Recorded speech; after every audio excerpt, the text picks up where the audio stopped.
All right.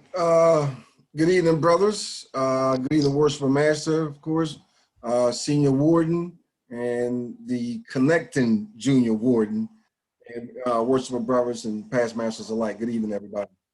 Good evening.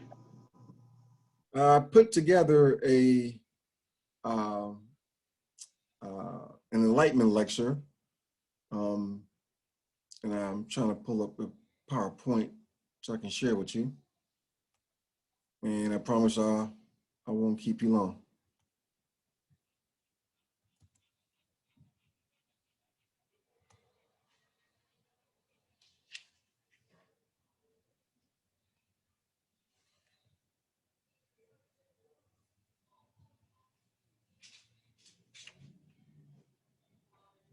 Can you all see the presentation? Okay. Yes. Perfect. I'm gonna have to move you guys out of the way up here. All right, so this evening's Enlightenment lecture is gonna be a memorization. And before I get into all of that, I also want to echo sentiments to Brother Hinkle, what he said about the current verdict of the murder of Brother George Floyd. I am ecstatic about it, and I'm happy to see that justice has really been served in this country. And we don't often get that, in our community. So I'm excited to hear that. All right, on a lot of notes, tonight's topic is going to be memorization. There's a lot to talk about and about memorization and the brain and that kind of stuff. So I won't try to even pretend that I'm going to capture all of that tonight, right? Before I get into all the particulars of what I'm going to speak on tonight, I'd like to begin with a little brain riddle just to get us started, get us thinking and so forth. Then I'm going to get into some memorization, what I consider 21st century corporal punishment for like students and young people and even some adults. I like to delve into the hemispheres of the brain, not from my own thinking or my own expertise, but rather I'll pull from a book called Medu Nadir, which is God's words, and in the Egyptologist spirituality system. And I also like to look into the memory in your brain. Where's memory stored in your brain? Poetry and ritualistic work on the brain. And I'll leave some tips on how to commit things to memory. And why am I talking about this, about memorization, right? What does this have to do with masonry and what we do in our work? And I think that's obvious to on some level that, a lot of our work, a lot of our work, right, has to do with that, right? So I hope that from this, you'll be able to take something that you can just use to benefit you, helping you be a better man and a better mason. So as promised, little riddle this, all right? I'm the beginning of everything, the end of everywhere. I'm the beginning of eternity, the end of time and space. What am I? Give you a few seconds.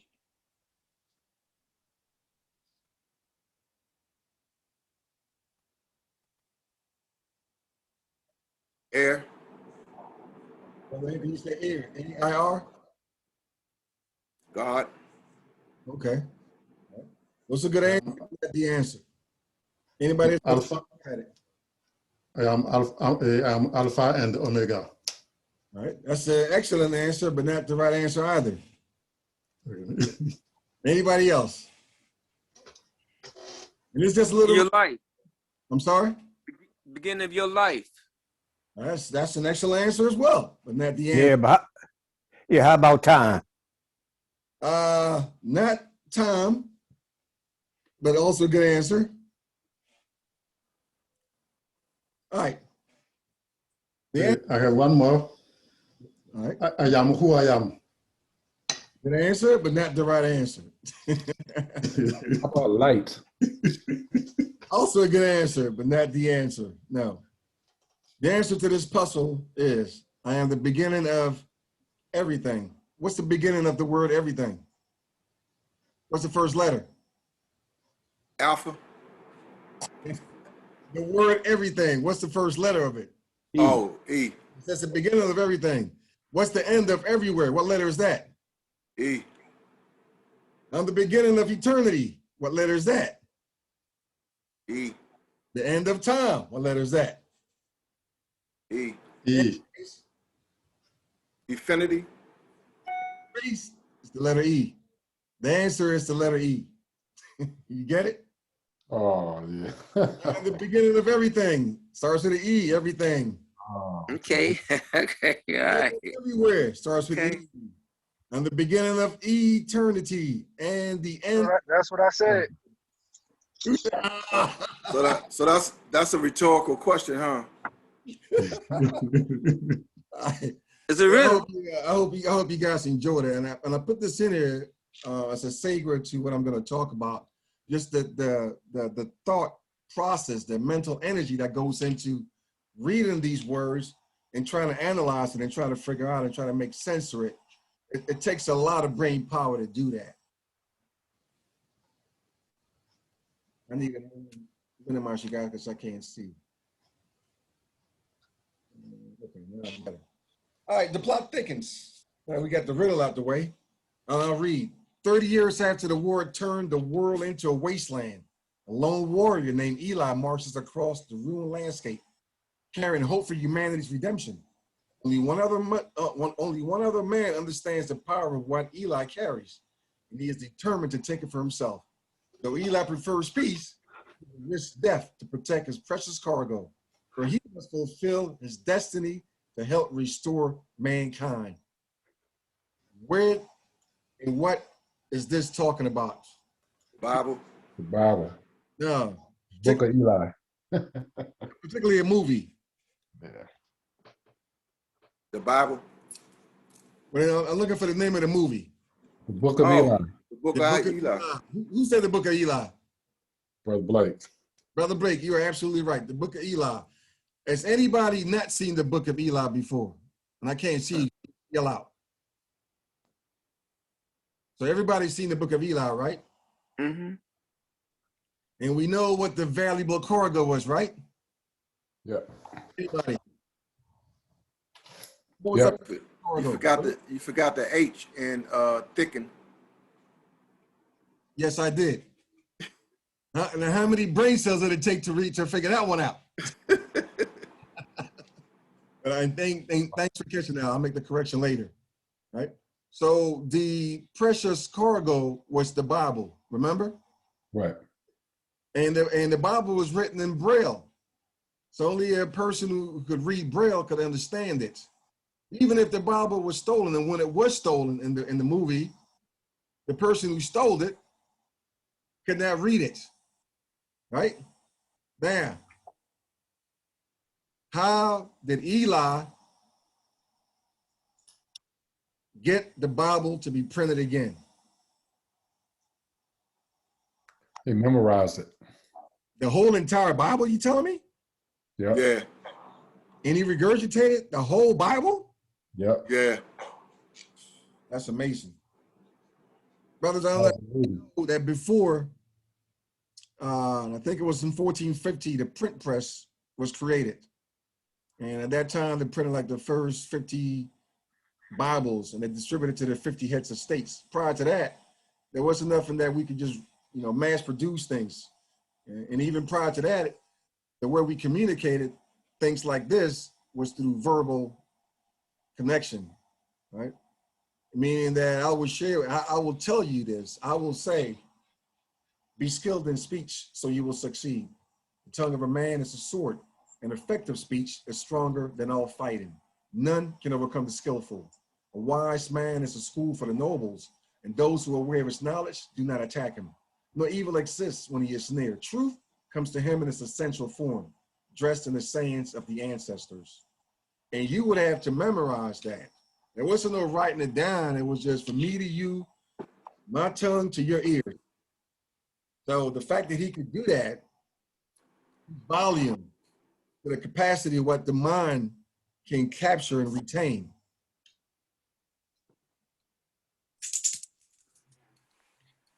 Nowadays, you try to tell people to memorize something, it's like punishment. It's like, man, why I gotta do that? You know, I got the phone right here. I can just Google it. You know, they don't want to do that.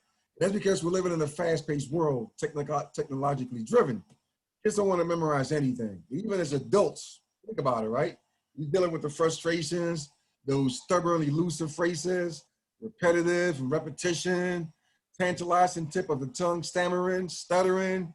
I mean, even in my profession, as I mentor and deal with students, in order for me to really gauge to see if I'm going to really work and focus on them, I task them.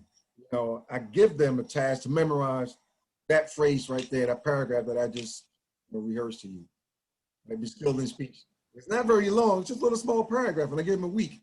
You'll be amazed how many people find it difficult to do it, or don't find the time to do it, or just say forget it.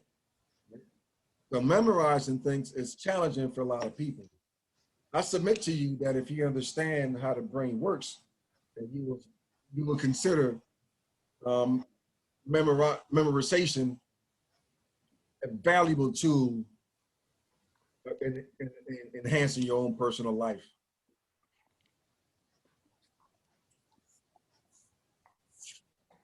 In order to fully understand and comprehend how memory works and how it's stored in our memory, it becomes important to understand the brain.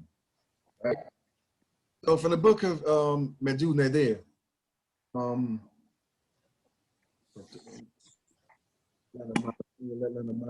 apologize for pausing so long. I like to was in the waiting room. I like to read this to you. It talks about the brain. During the last 60 years or so, the Western scientific community has come to realize that the human brain is composed of two parts, which are diametrically opposed, yet complementary functions. They are known as the left and the right hemispheres of the brain. To understand the subject, we must realize that underlying all mental activity are two sets of functions, one in charge of relating us and a variety of things in our environment to each other and the whole. And the other function is in charge of separating us and a variety of things in our environment from each other. The latter function, which corresponds to the left hemispheres of the brain, enables us, for example, to distinguish between the sounds made in speaking and verbal thinking, where we will be able to speak and think verbally. The language function of the right hemisphere enables us to unify the words we perceive into phrases, these into sentences, and so on into larger units that we will be able to comprehend what has been spoken or thought. And that is taken directly from this book here, which is again, which translates to to God's word. It's a great oracle of Tehuti and the Egyptian system of spiritual cultivation by Ra Nefer Amen.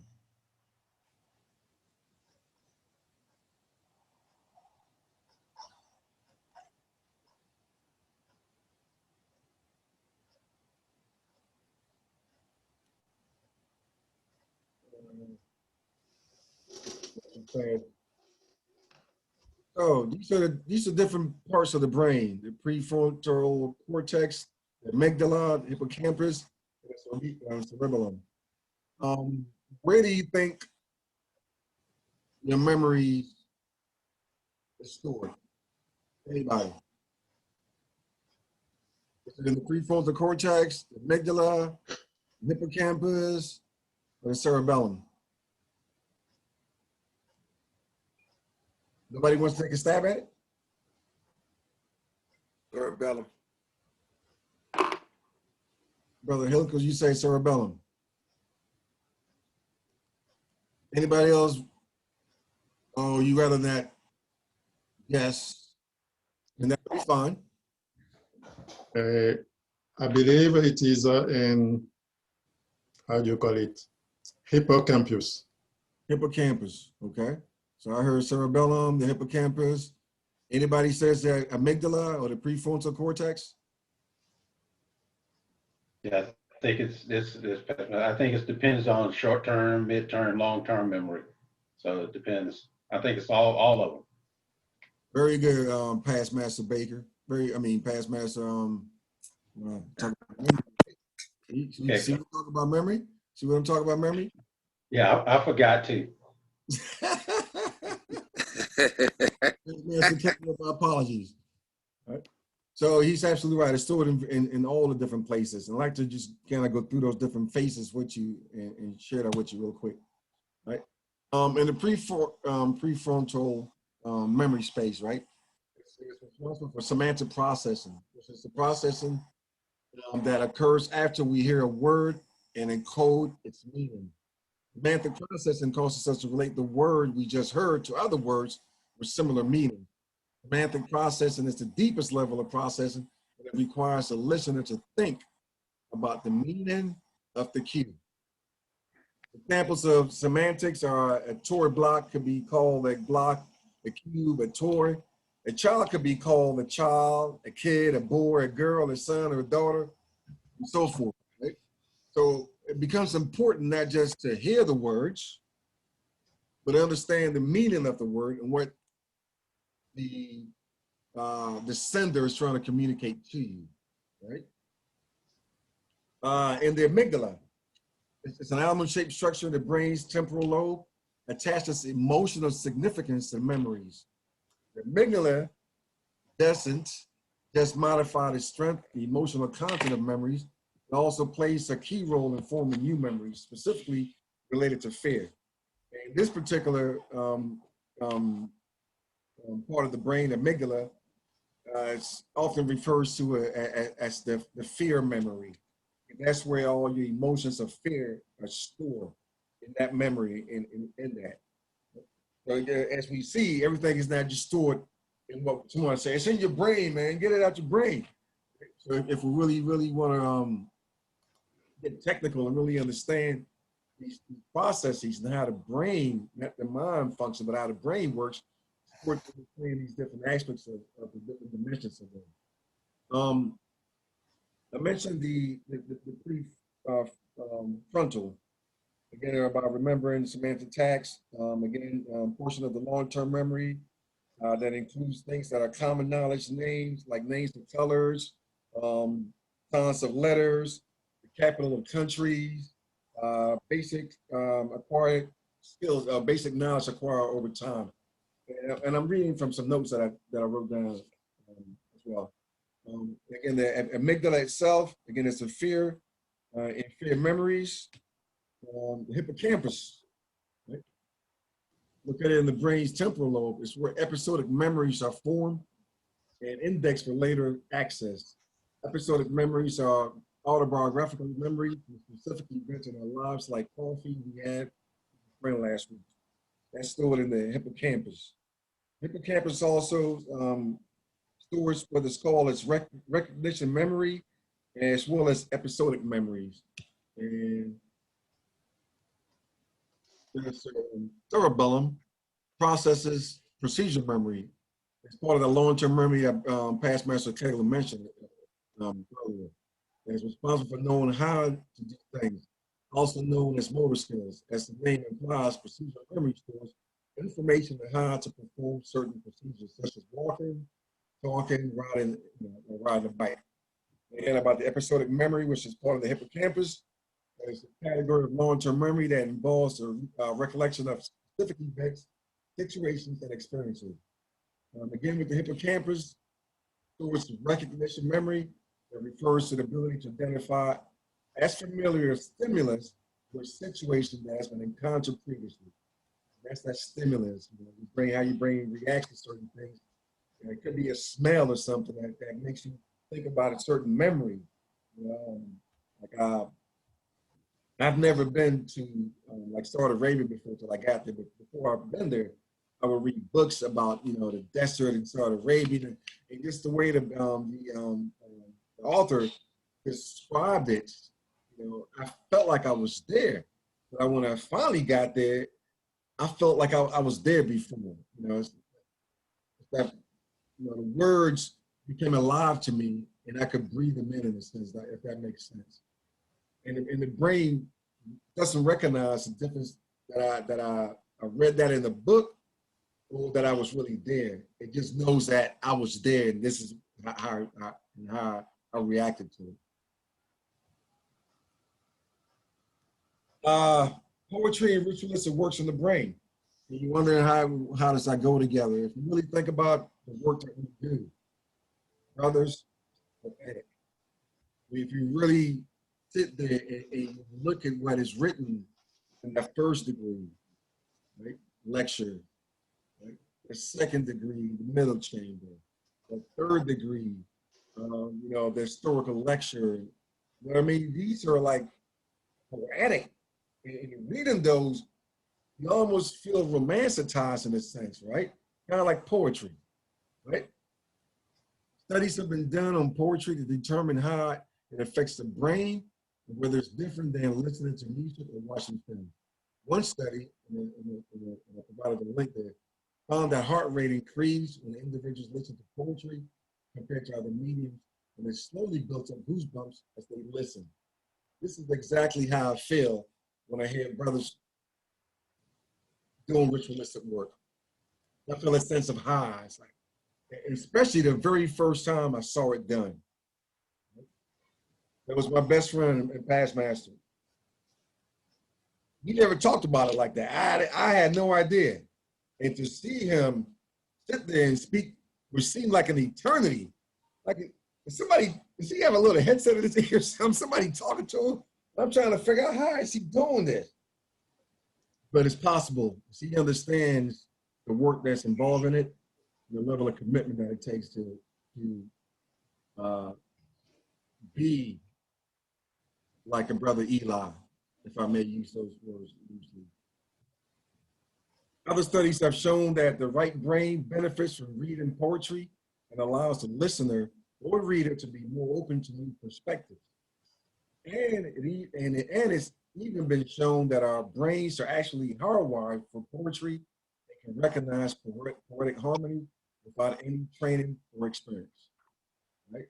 You know, I would memorize like, rap music and stuff, listen to 100-time rewind, take next rewind, you catch it, rewind again, and you get it. Just keep rewind and rewind and rewind and repeat and repeat and rewind. It's the same with Freemasonry and the work that we do. It's like it has to be a constant rewind, if I may, right? Like the work that we do, right? It's been the same since time immemorial. It hasn't changed, right? Although we try to change it, it's still the same words, right? And it's been passed on generation to generation, and it has been tested through time and the temperaments of seasons and weather. And it's still here and whole, right?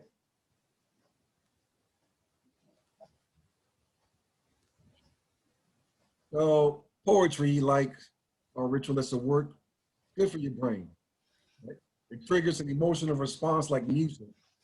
When a person reads or listens to poetry, MRIs have shown that there's certain region in the brain, right hemisphere, that are linked to reward and emotion light up and be activated. It makes us smarter overall. Poetry isn't just about reading words. It's also about understanding the sounds, meanings, and emotions of them. When the brain has to put all these things together at once, the brain's function peaks and strengthens overall cognitive health. Poetry boosts memory and encourages self-reflection. Studies have shown MRIs that show that poetry causes the part of the brain that activates during daydreaming to light up when reading or listening to poetry. Poetry often sticks with the reader, causing them to reread and even memorize the words. Poetic words tend to be easier to memorize than non-poetic words, and it can help, and it can help improve a person's memory and make it more receptive to remembering other information as well. And that's poetry, right? And to me, it's the same as the ritualistic work that we do. If you're reading those things, and you can see the rhythm in it, and the way to break it down and the way it flows. But they just don't randomly just say, A, K, L, M. It's almost as they go A, B, C, D, E. Then it go from Z, X, Y, and you know, it's like a rhythm, it's a balance to it, you know, and it's consistent with builders, right? As we are, right? Specific remembering things. Read, read, read, never stop reading. And when you can't read, write it down, right? I personally, and these are my personal things that I do. I go for long walks. And in those long walks, I'm going through that middle chamber. I'm going through that historical lecture. And I'm not stopping my walk until I'm finished. Right? Swimming, right? I love swimming.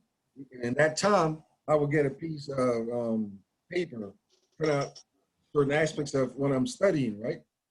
Laminate it, put it at the end of the pool, read that first two lines, and I'm taking that lap and I'm going through memorizing, right?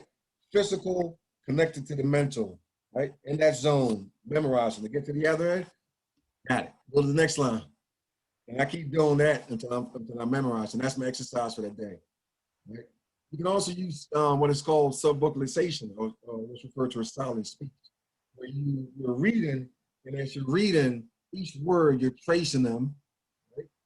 And you're speaking them to yourself, almost like no one can really hear you, right? That's why it's called a silent speech. It's like,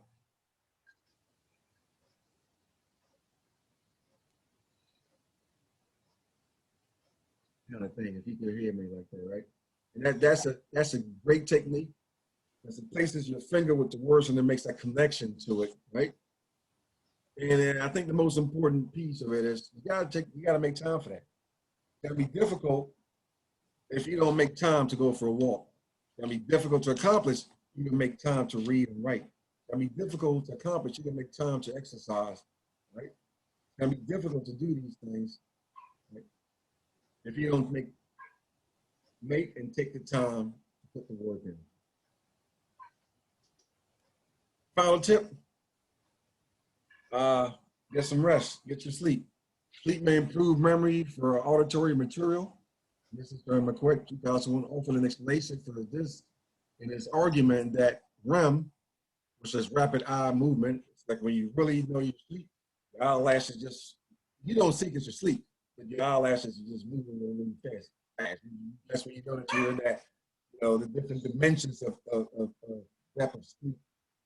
Sorry about that. Again, argument that REM sleep is essential to maintaining plasticity in the brain.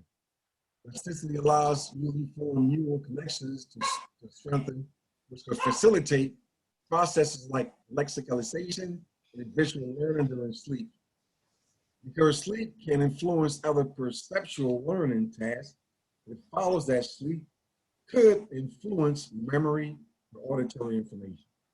So brothers, get your sleep, put your work in. These are the references that I used to put this together. And quite honestly, this is that's all was really on a short notice. Um, I actually just sat down almost the 18, 2 days ago, and just said I need to put something together. I don't know what. And then listening to Worshipful Morgan, and I heard the last school instruction was phenomenal as well. I just wanted to provide something that I thought would be beneficial to you in pushing you forward in the work that we do and living you to never sleep. And I hope this is something that you can use and you got something out of it. So, thanks for your time and entertain any questions you have.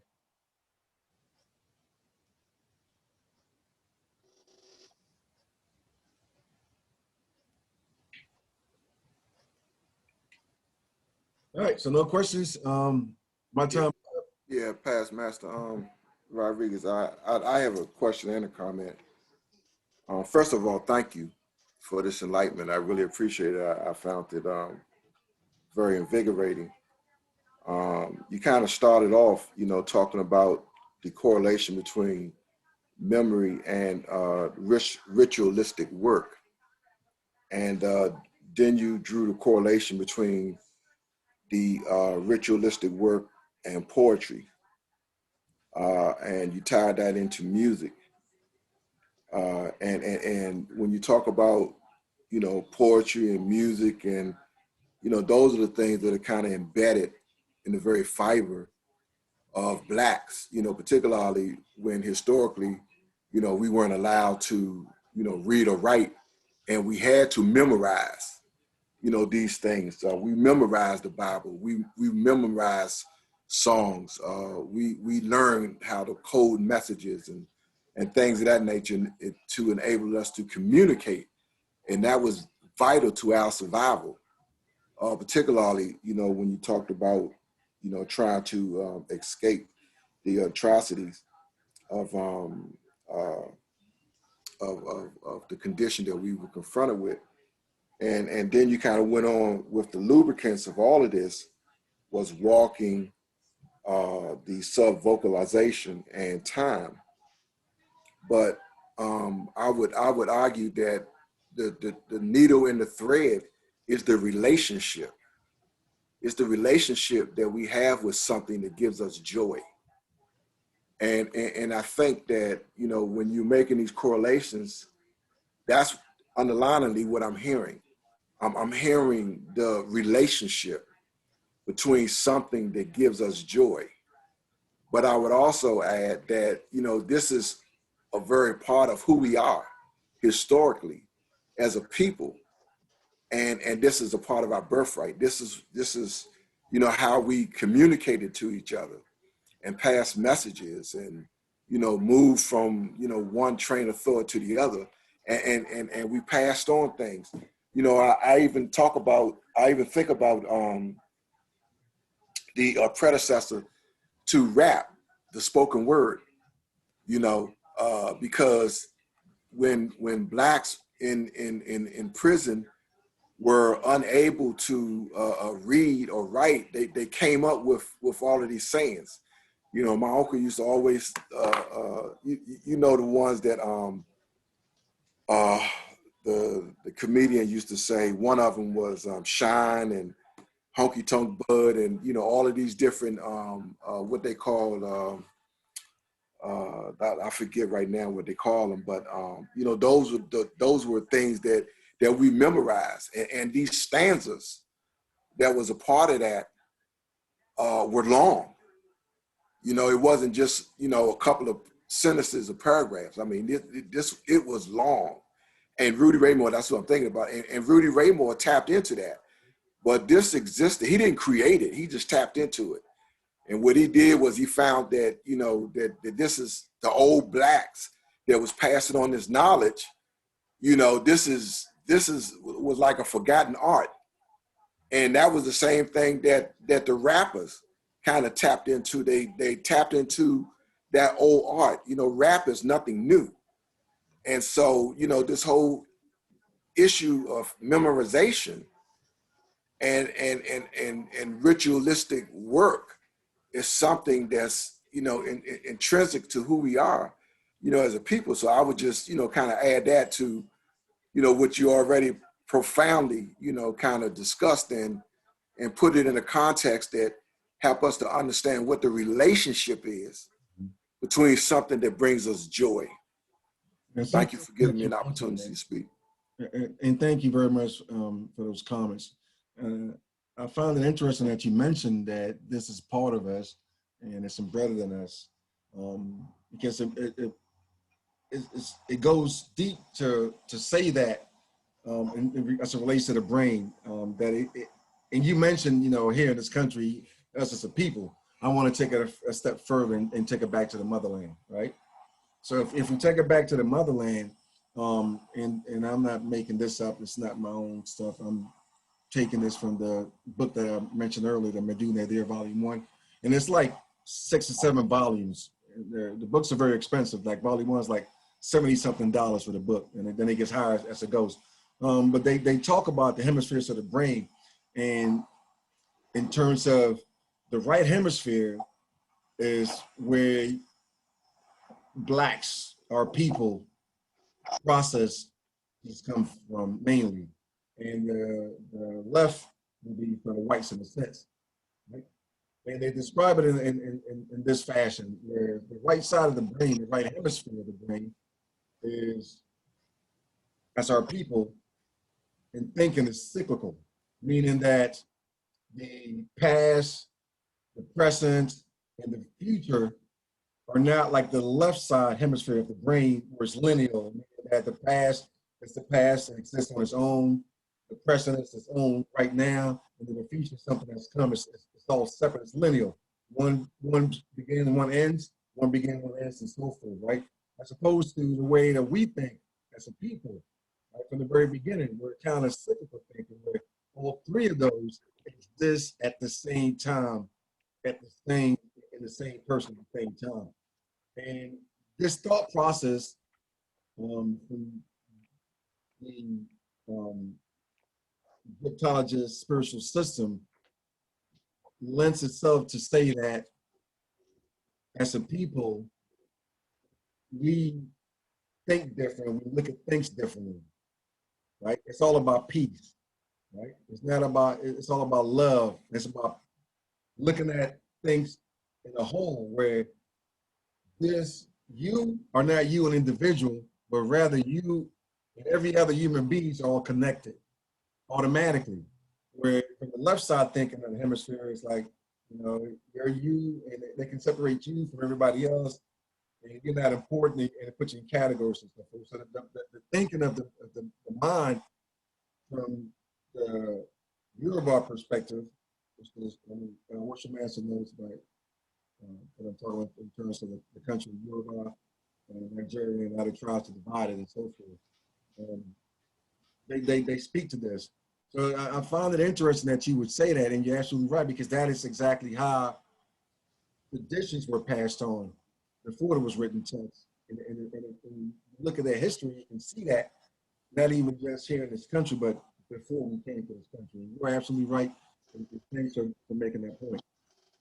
I think Past Master Kegler had a question. Yes. The question, I'll start out with the question first, is there a break or a crossing the line between memorizing and actually learning? Is there? And then, so you, thanks for the No, presentation. I missed the Outstanding question.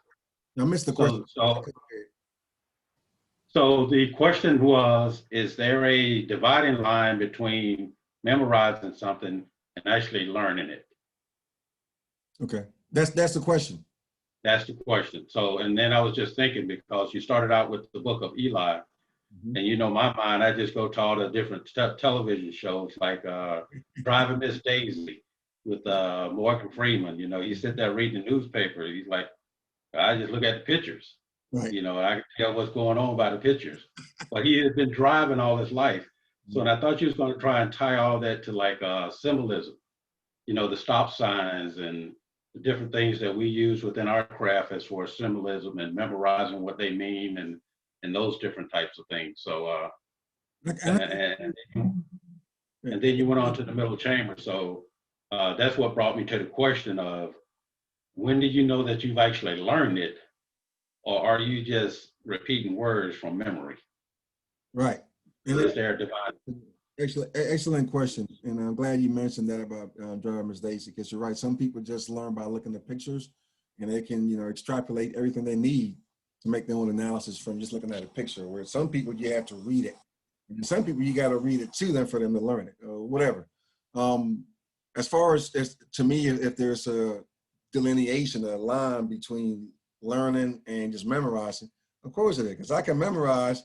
Like in the movie, you mentioned the movie,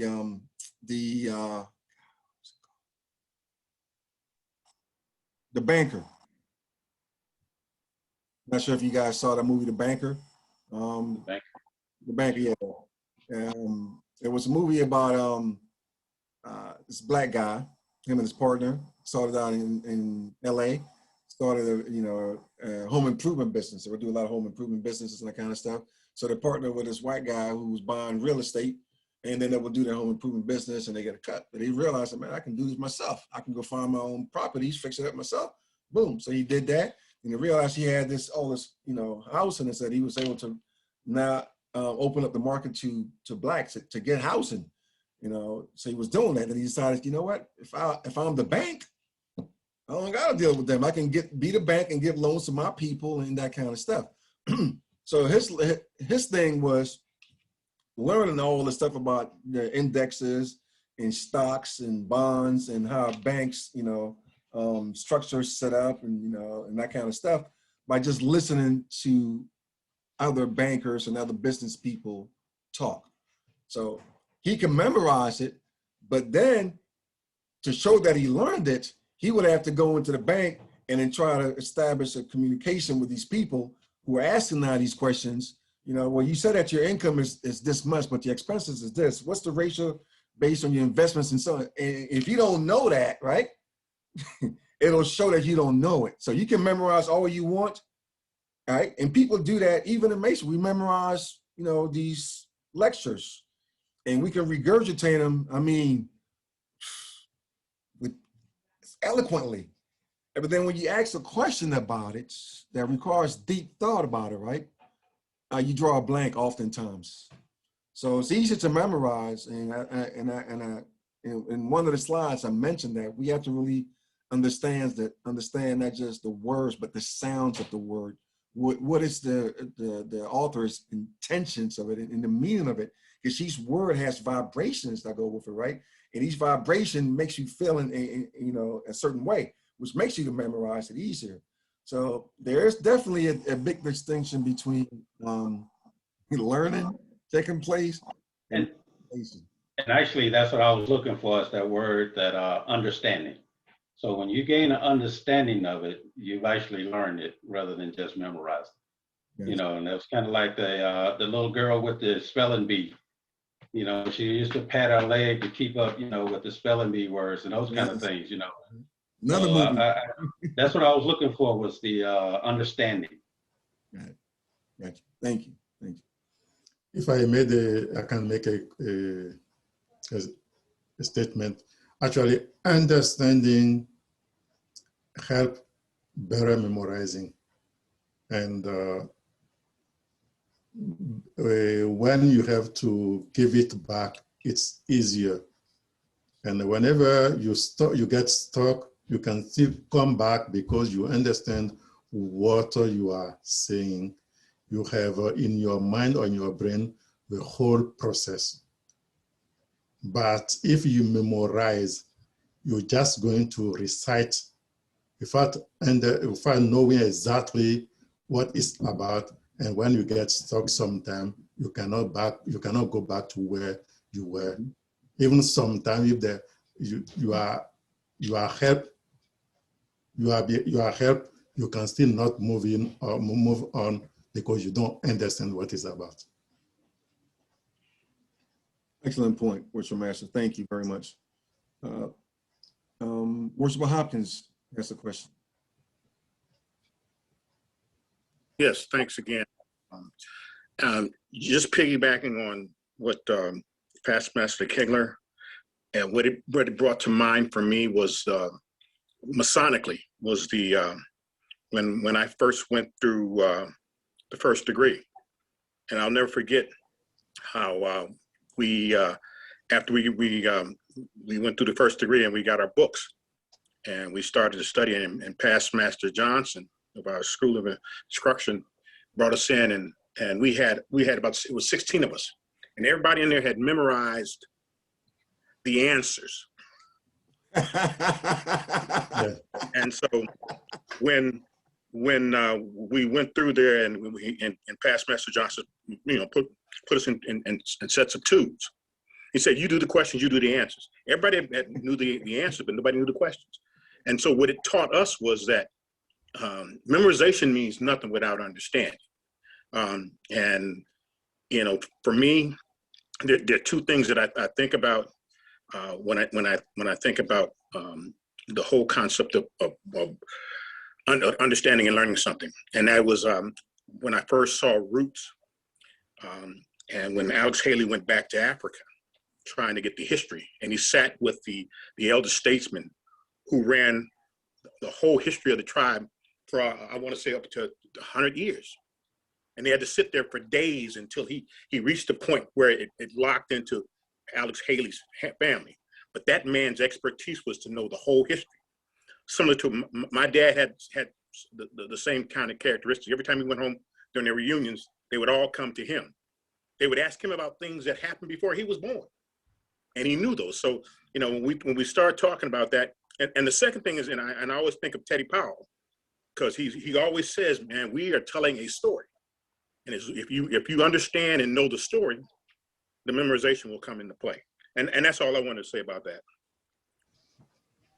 Yes, to add quickly something, I will say until nowadays in Africa or in a community or tribe or sometime in a family, we do still have a historian storyteller, because all languages, or people may call them dialects, are not written, but the way to pass on the message, to keep the tradition, is that this family is only there from father to son to keep the memories of the family of the tribe, and they continue passing on. And whenever they need them, they are present, be at the right side of the chief.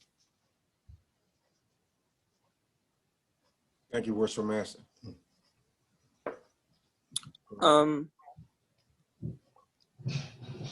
Go ahead. Okay, Past Master Ernesto Rodriguez, I'd like to thank you for excellent topic about the brain. More about more than the brain. No, but okay, say that again. So I think it was more about memorization rather than the brain. But yeah, go right ahead. But see, memorization is the brain, is part of control of the brain. That's why I said, to me, why it's an excellent topic called the brain, because the brain controls everything of your body. It's the signal from the brain. And you got to be connected, communicate with the brain to move, to not just understand it, but to react. So I thank you for an excellent topic to me. Thank you very much. You're welcome, sir.